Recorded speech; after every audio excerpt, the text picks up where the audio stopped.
Hi, I'm Ebony Love of Lovebug Studios, and today I want to talk to you about using the negative space in a traditional quilt block to make new quilt designs. The block that we'll be working with today is known as Kaleidoscope, and the Kaleidoscope block is made up of 8 large triangles to make an octagon, and then it has 4 corner triangles to finish off the corners to make it square. Now, when you're thinking about taking a traditional block and moving the negative space around, and what I mean by negative space is really, it's the space that you're not seeing, or the space between the shapes. And so what we're going to do is use this as a palette to sort of think about how to move that negative space around. So I'm going to use this space as a design board, and we're going to just lay this out and mimic the original block. So I've got my 8 large triangles here to lay these out on the board. And in this original block, the colors alternate. So this is a 2-color block right now, and the colors are alternating here, and you'll have the corners there. Now, when you think about changing the shapes here, you can sort of think about, okay, how do I make up this large triangle? Well, first, I could divide this up actually into 4 smaller triangles, like this. I can also use this as a diamond shape instead, here. And that still gets me the large triangle. And I can also take a large triangle and just cut off one of the edges. And to do this, I'm using a template, an acrylic template set that has different lines on it. So if you have an acrylic template set at home for any traditional quilt block shape, take a look at any of the alignment lines that you can use to subdivide your shapes into something different. So now with this, what I can do is play with the different colors and try to move the negative space around. So I've got some examples here of things that you can do to play with the negative space. So this shape, for example, is taking the 4 triangles here that I showed earlier and replacing one of the triangles with a different color. So if I take this to the design board here and swap out these shapes, you can see how this gives me a different look. And if I put the corners, what's interesting too is depending on where you want the corners, you can make this into that will even change the way that the block looks. So can you see how that is just a completely different look from the original that we had? So fun. The next option that I have for you is to show you how you can take the diamond shape. So instead of replacing this triangle here, I've used a solid diamond shape with 2 different colored triangles on the edges.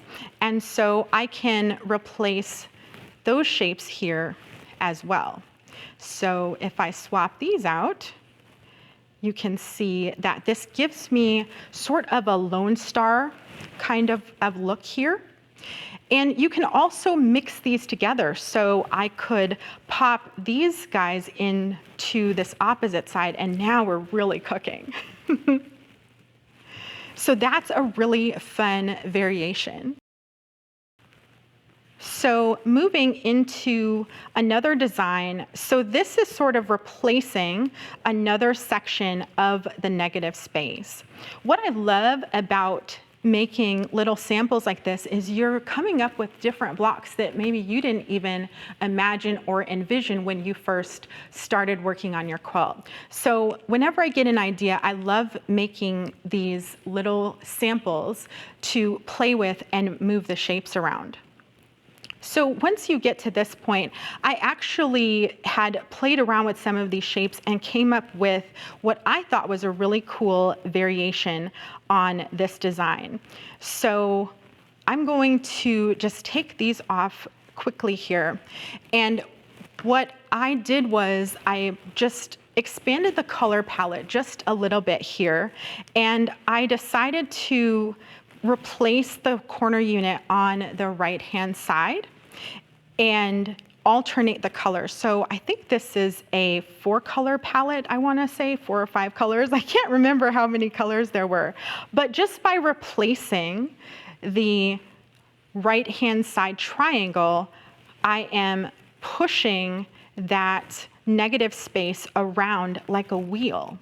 And it really was just really surprising what this ended up looking like. So as these colors get pushed around the wheel, you can see that this actually starts to turn into somewhat of a pinwheel here. So this is actually the final block that I came up with. And you can see an example here. This is the finished sample all stitched up. Now, when you are stitching all of these shapes together, I do want to talk to you about pressing tips, because that is something that can also, anytime you're adding seams, it can be a little bit complex to think about, well, how do I distribute the seams on these shapes? When I'm working with piecing these smaller triangles, I end up pressing the seams open. So you can see here on this shape, the seams are pressed open. Similarly, when I'm working with a shape like this, where both triangles are replaced, I have pressed the seams open here.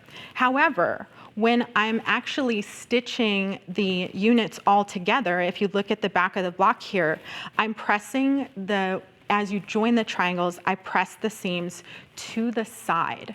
And that allows me to press them to the side so they kind of spin around in a circle. And that allows me to swirl the center. And this helps you to distribute the seams around so that your center lays nice and flat. And then finally, when you're attaching the corner units, I always press the final seams out to the corners. And with that, you're able to make these blocks.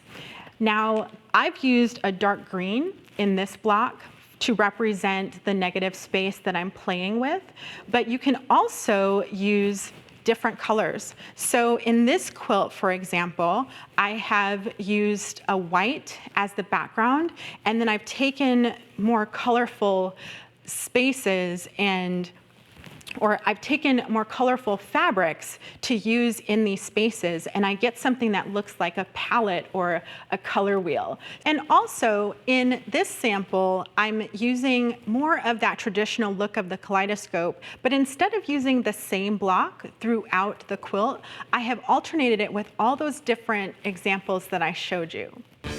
In the quilt behind me, this is actually the same block. This is a kaleidoscope block. And what I've done is replaced the shapes in random places instead of putting them in the exact same place. So you get this really great confetti type of look. And that's how you take a traditional quilt block and use the negative space to play to turn it into something more modern.